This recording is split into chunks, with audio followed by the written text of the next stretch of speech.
नमस्कार, national India news के Delhi metro NCR bulletin में आपका स्वागत है। आइए नजर डालते हैं आज की अहम खबरों पर। मौसम विभाग का दिल्ली के लिए ऑरेंज अलर्ट, पहाड़ों पर अगले 2 दिनों तक यात्रा न करने की चेतावनी। मौसम विभाग के वैज्ञानिक आर.के. जयनामनी ने कहा कि उत्तर पश्चिम जैसे राजस्थान, दिल्ली, पंजाब और हरियाणा में पिछले साल के मुकाबले अच्छी बारिश हुई है। जम्मू कश्मीर में आतंकी घटनाओं में कमी, समय आने पर वापस मिलेगा राज्य का दर्जा। सरकार का दावा है कि जम्मू कश्मीर में आतंकवाद से निपटने के लिए जीरो टॉलरेंस की नीति अपनाई गई है और आतंकवादी संगठनों के जरिए उत्पन्न चुनौतियों से निपटने के लिए प्रभावशाली तरीके से उपाय किए जा रहे हैं।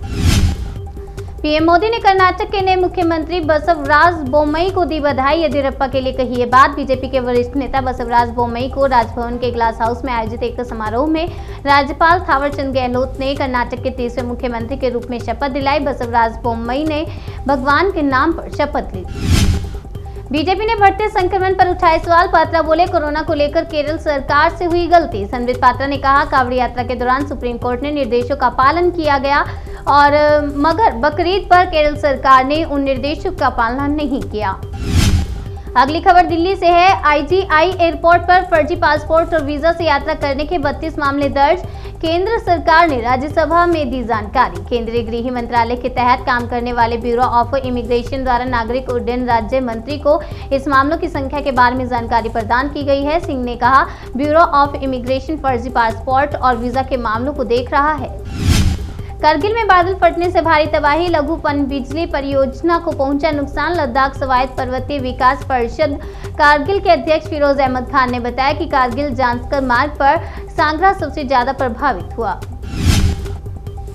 पीएम मोदी ने बैडमिंटन के दिग्गज खिलाड़ी नंद नाटेकर को दी श्रद्धांजलि। लिखा, उभरते हुए खिलाड़ियों को प्रेरित करती रहेगी उनकी सफलता। नंदू नाटेकर ने अपने करियर के दौरान राष्ट्रीय और अंतर्राष्ट्रीय स्तर पर 100 से अधिक खिताब जीते हैं। उन्हें 1961 में प्रतिष्ठित अर्जुन पुरस्कार से नवाजा गया था।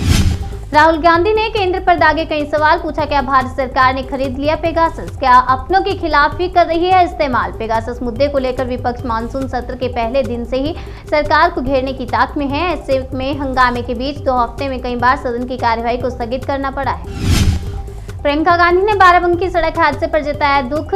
कांग्रेस कार्यकर्ताओं से की मदद करने की अपील। बाराबंकी में एक बस को ट्रक ने पीछे से टक्कर मार दी और इस दुर्घटना में 18 लोगों की मौत हो गई। इसके बाद प्रियंका गांधी वाड्रा ने कहा, ईश्वर से प्रार्थना करती हूँ कि घायलों को जल्द स्वस्थ अच्छा मिले। 3 वर्षों में कम काम करने वाले 196 सरकारी अफसरों का हुआ समय से पहले रिटायरमेंट। केंद्र सरकार ने लोकसभा में दी जानकारी। ये प्रावधान सरकार को अन्य लोगों के साथ साथ भ्रष्ट होने के कारण सार्वजनिक हित में किसी कर्मचारी को समय से पहले रिटायर करने की अनुमति देता है। नोएडा में इस दिवाली 110 करोड़ से बन रहे बस टर्मिनल से मिलेगा सफर का मौका। नोएडा अथॉरिटी का दावा है कि यह दिल्ली के आईएसबीटी से भी ज्यादा हाईटेक बस टर्मिनल होगा। पीएम मोदी से मुलाकात से पहले एनएसए डोभाल से मिले अमेरिकी विदेश मंत्री। कई अहम मुद्दों पर हुई चर्चा। जानकारी के मुताबिक दोनों के बीच बातचीत में क्षेत्र में टकराव से जुड़े सभी जटिल मुद्दों पर चर्चा हुई। ये बातचीत एंटनी ब्लिंकन और विदेश मंत्री डॉक्टर एस जयशंकर और पीएम मोदी से उनकी मुलाकात से पहले हुई। 1 अगस्त से जाने नए नियमों के तहत ग्राहक को तय फ्री ट्रांजैक्शन के बाद हर ट्रांजैक्शन के लिए अतिरिक्त शुल्क चुकाना होगा।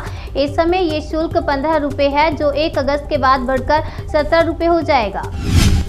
सरकार का बड़ा फैसला, बैंक में जमा आपके पैसों पर मिलेगा 5 लाख का इंश्योरेंस, इन्हें मिलेगा फायदा। वित्त मंत्री निर्मला सीतारमण ने DICGC अधिनियम के तहत इंश्योर्ड बैंक डिपॉजिट की सीमा को 1 लाख रुपए से बढ़ाकर 5 लाख रुपए करने की घोषणा की थी, जिसे अब सरकार ने लागू कर दिया है।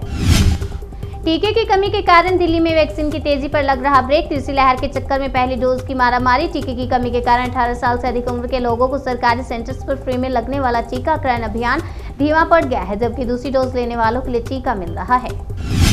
दिल्ली मेट्रो एनसीआर बुलेटिन में बस इतना ही। बाकी की तमाम खबरों के लिए बने रहिए हमारे साथ और देखते रहिए नेशनल इंडिया न्यूज।